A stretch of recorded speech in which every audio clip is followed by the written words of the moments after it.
Paz do Senhor a todos, bom dia.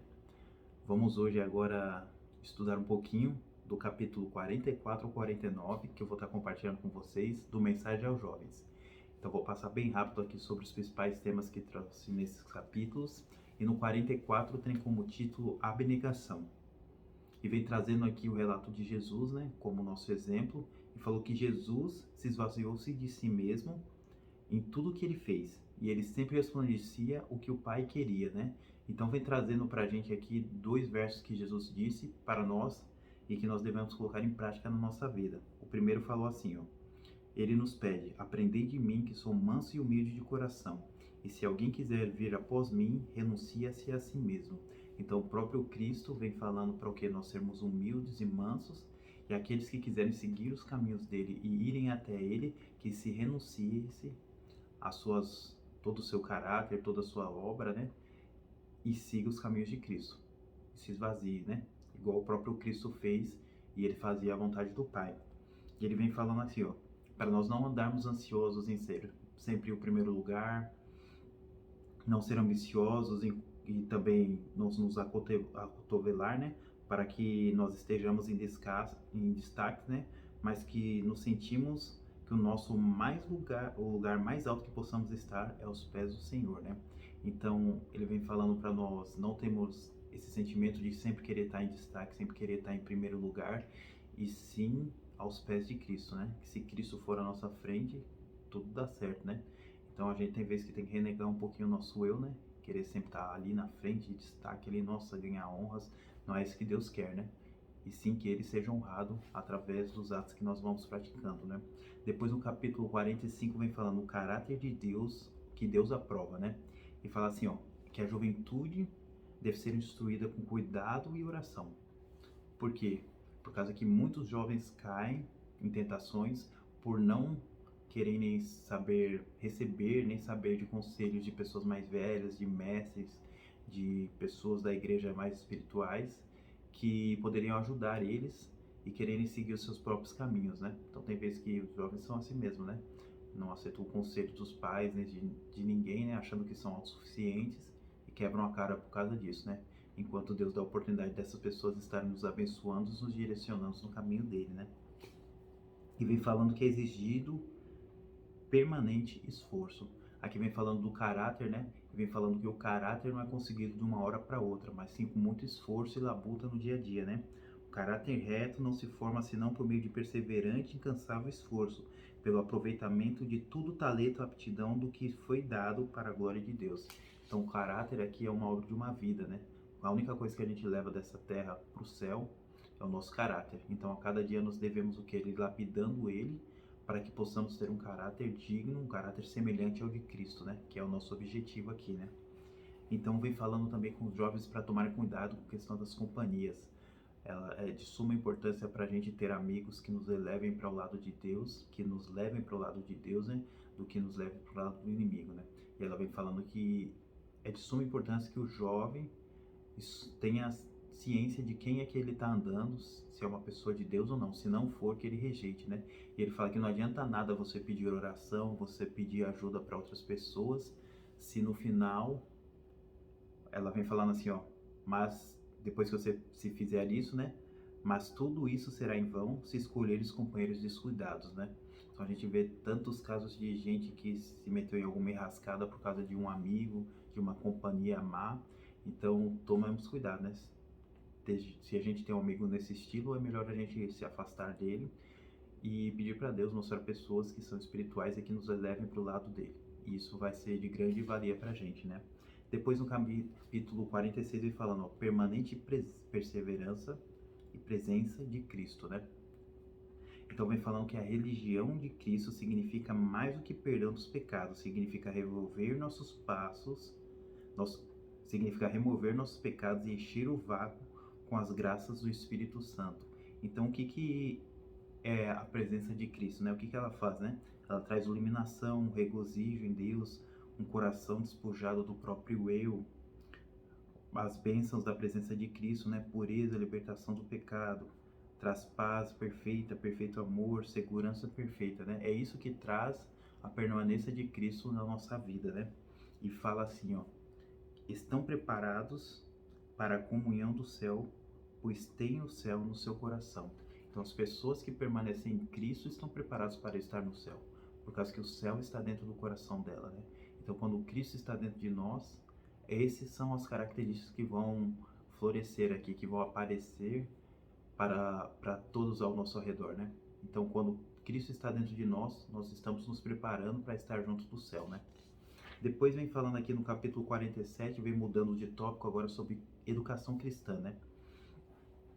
E vem falando assim, ó: uma vida devotada a Deus não deve ser uma vida de ignorância. Muitos falam contra a instrução devido a ter Jesus escolhido incultos pescadores para pregar o seu evangelho. Então ela vem tratando aqui desse assunto, né, que muita gente fala: ah, não, eu não preciso ter instrução, por causa que os discípulos eram pessoas incultas, as pessoas, ele pegou o nível mais básico ali para ajudar ele, mas não vem falando disso, né?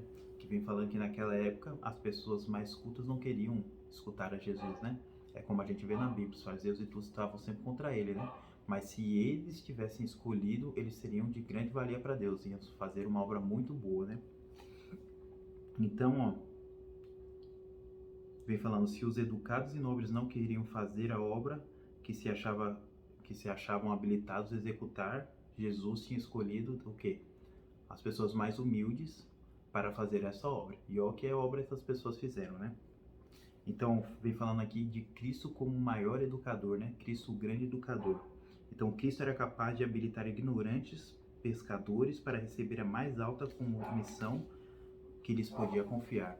Então, Deus, aqui, Jesus Cristo, como o maior educador que existiu nessa terra, através de homens ignorantes, podia mudar um mundo inteiro, através de 12 homens.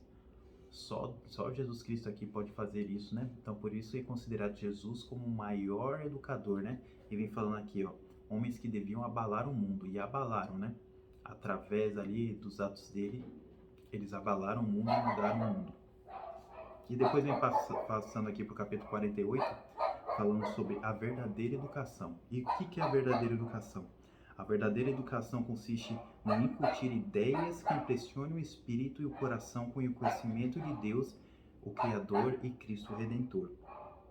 E o que essa educação verdadeira faz na vida de um cristão, né? De um jovem de verdade aqui?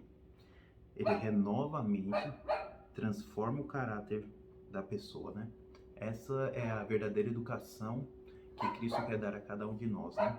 E vem falando assim, ó: se a nossa juventude adquirir esse conhecimento da verdadeira educação, ela será capaz de obter tudo o que é mais essencial, se não todo o conhecimento que possamos receber do mundo. Se a nossa juventude adquirir esse conhecimento, será capaz de obter tudo quanto mais é essencial. Se não, todo o conhecimento que possamos receber desse mundo não nos colocará nas fileiras do Senhor. Então, a verdadeira educação, a educação de Deus, é o que nos habilita a estarmos na presença de Cristo. E se não recebemos ela, qualquer coisa que você possa aqui conseguir de educação nesse mundo, qualquer status, qualquer faculdade, qualquer coisa, não vai habilitar nada para você estar na presença de Deus. Então, olha a importância de nós nos educarmos naquilo que é verdadeiro, né? Na palavra de Deus. E fala que a escola de Cristo é uma escola que os alunos nunca saem graduados, né? São jovens, são velhos, são pequenos, e que esse progresso acontece até a eternidade. Quando nós formos para o céu, nós continuaremos estudando, né? Então, tanto a educação daqui, a gente vai levar para o porvir, né? E aprendendo cada dia mais sobre Cristo e sobre os mistérios que Deus tem, né? E no capítulo 49 aqui, para a gente terminar, vem falando da necessidade de educação, da educação cristã, né? Fala assim, ó: Deus requer o cultivo das faculdades mentais e é seu desígnio que seus servos possuam mais inteligência e mais claro discernimento que os mundanos, e se desagrada dos que são muito descuidados ou muito indolentes para se tornarem obreiros eficientes e preparados. Então, Deus não quer que nós sejamos ignorantes, igual tem várias pessoas que acham isso, né? Mas quer que seus filhos sejam instruídos, muito mais instruídos do que todos os outros do mundo lá fora, né? Para podermos ajudar eles, né, de uma forma totalmente diferente, né?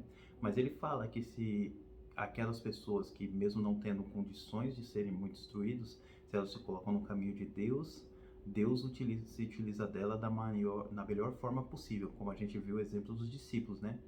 Mas se uma pessoa que é instruída se coloca nos caminhos de Deus, Deus consegue fazer um trabalho muito maior que é com aquela pessoa do que uma pessoa menos instruída. Então a gente vê o exemplo de Daniel, que eram homens instruídos ali, que foram, olha o milagre que esses homens fizeram, mudaram um país inteiro, a Babilônia, né? E também olha Paulo ali, um cara muito instruído que através ali ele pregou no mundo inteiro, né? Então Deus usa a todos, mas não quer dizer que a gente não precisa ter uma educação, não precisa nos preparar, né? Quem é mais preparado, Deus consegue agir de uma forma melhor. Mas querendo ou não, uma pessoa preparada ou não, Deus usa da melhor forma possível. E vem falando aqui sobre a gente ter uma educação completa. Uma educação completa é o quê? Uma educação completa nos caminhos de Deus. Então a gente tem que ter educação que a gente vai aprendendo aqui nessa vida, né? Escola e tudo. Mas nós também temos que ser educados na parte cristã, né? E aí sim, a parte cristã, englobando essa, vai ajudar a gente de uma forma muito grande a levar essa mensagem para outras pessoas, né? E vem falando do conhecimento e da disciplina própria. Fala assim, ó, pelo estudo da palavra, suas forças mentais serão estimuladas a uma atividade fervorosa, haverá expansão e desenvolvimento das faculdades e a mente adquirirá capacidade e influência. Então, para finalizar aqui o capítulo 49, né, vem trazendo o que pra gente? Que a palavra de Deus habilita a gente a sermos totalmente diferentes, né? Pessoas incultas se tornaram cultas através do conhecimento da palavra de Deus e do Espírito Santo. E pessoas cultas conseguiram transformar também o mundo de uma forma totalmente diferente quando eles conseguiram ter um contato com Deus, né? Então, vem mostrando aqui o quê? A palavra do nosso Senhor, independente da pessoa que receba ela, que se for de coração, quiser aqui seguir os caminhos de Deus, fazer a obra dele, ela transforma uma vida e transforma uma mente, e que nós possamos a cada dia aprender dela e ser transformados para também transformar a vida de outras pessoas. Que Deus abençoe a todos e até o próximo capítulo.